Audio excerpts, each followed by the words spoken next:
यो पंखाको टाइमर हो।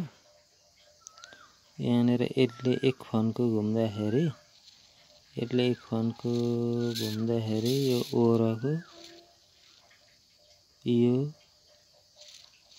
धेरै फन्का घुम्छ। यो टाइमर यसले निश्चित समयमा यो चक्का खुस्काउने काम गर्छ। यता चाहिँ घुमायो भने यो 20-30 फन्का घुम्दा मात्रै यता परको एक फन्का घुम्न पुग्छ हैन। यो दाँती गनेर टाइमिङ राखेको हुन्छ।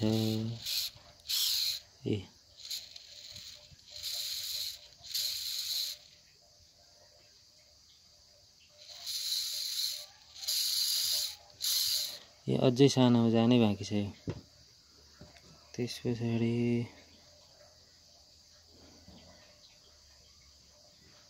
पछाडि यो यहाँ बस्छ।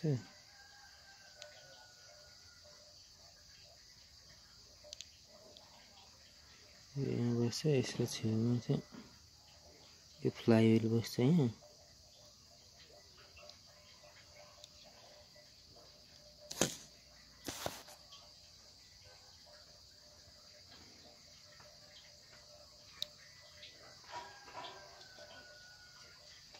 फ्लाइव्हिललाई जान दिएन।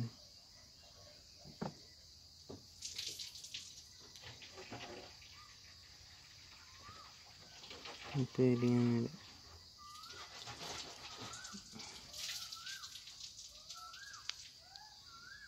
फ्लाइव्हिल